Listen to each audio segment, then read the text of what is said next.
여러분, 간혹 가다가 소송을 맡기시고 나서요, 가지고 있는 모든 자료를 다 증거로 내달라고 하시는 분들이 계십니다.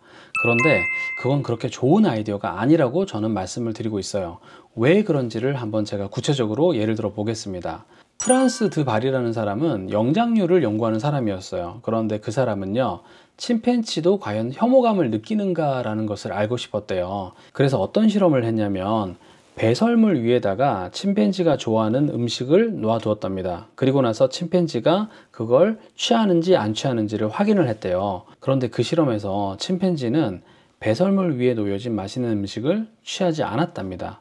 그래서 결국 그 학자는 침팬지도 혐오감이라는 걸 가지고 있구나 라고 생각을 했대요. 잘은 모르겠지만 그 침팬지도 좋아하는 음식이니까 처음에 당연히 먹으려고 했겠죠. 그런데 그 바탕에 있는 것이 배설물이고 자신에게 혐오감을 주기 때문에 그렇게 하면서까지 내가 가지고 가고 싶지는 않다라고 생각을 했을 거란 말입니다. 증거 같은 경우에도요, 여러분들이 못 느끼실 수도 있는데 여러분들에게 도움이 되는 요소도 있겠지만 분명히 여러분들에게 좋지 않은 요소도 있을 수 있는 겁니다. 예를 들어 볼게요. 여러분들이 어떤 카톡 자료를 증거로 내려고 해요. 그런데 그 카카오톡 자료를 일부만 발췌해서 내면요, 당연히 상대방은 변호사가 있다면 전체 내용을 다 확인해야 되겠습니다. 중간에 임의로 편집을 해서 뜻을 왜곡했을 수 있으니까 명확한 뜻을 확인하기 위해서 한번 다 제출해 달라고 하십시오 라고 요청을 할 수가 있거든요. 그러면 판사님도 법정에서 원고 대리인 다 한번 제출해 보십시오 라고 얘기를 할 수 있거든요. 그런데 내가 제출하지 않았던 그 부분에요, 정말이지 나의 인격을 의심하게 만드는 그런 내용들이 있다면 판사님이 그걸 읽고 나서 나에게 우호적으로 대할 가능성이 전혀 없는 거예요. 예를 들어서 친구와의 카톡 내용인데 나 어제 업소 가가지고 잘 즐기다 왔다, 이런 내용이 나온다던가, 또는요, 친구야, 내가 회사에서 이런 물건을 가져다 썼는데 회사가 나를 횡령으로 고소해서 내가 지난주에 경찰 조사를 받고 왔잖아 라고 하면서 입에 담지 못할 욕들을 계속 쓴다면요, 그 글을 읽는 판사님은요, 객관적인 사실관계도 보겠지만 그 당사자의 인성 자체가 매우 좋지 않구나 라고 생각할 수 있는 겁니다. 그러니까 여러분들은 소송에 필요한 어떤 사실관계를 입증하려고 자료를 냈는데 그 자료를 통해서 내가 나쁜 사람인 것처럼 비춰질 수 있다면 그것을 증거로 낼지 말지는 한 번 더 신중하게 생각해 보는 게 꼭 필요하다는 거죠. 이런 부분에 대해서 저는 눈에 보이기 때문에 제가 말씀을 드리는데도 불구하고 제 말을 전혀 신경 쓰지 않고 무조건 내달라고 하시는 경우가 있어요.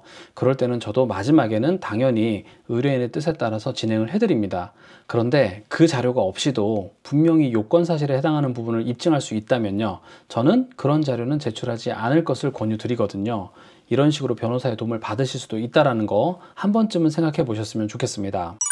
여러분들이 지금 제 영상을 보고 있다는 건요, 이미 어떠한 소송을 하고 있다는 걸 의미할 거예요. 여러분들이 원해서 소송을 제기했을 수도 있고 아니면 원치 않는 재판에 끌려 들어가서 지금 대응을 하고 있는 경우도 있을 겁니다. 진행하는 중간중간에 계속 스트레스를 받을 것이고 짜증도 밀려오고 분노도 밀려오고 할 거란 말이에요.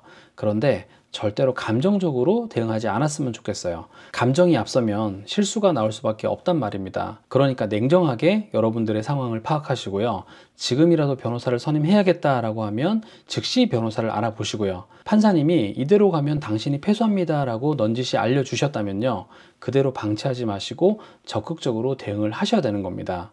여러분들에게 위기가 온다고 하더라도요, 그 위기를 잘 극복하고 나면 오히려 전화위복이 되어서 여러분들의 사건이 매우 유리하게 진행될 수 있는 거거든요.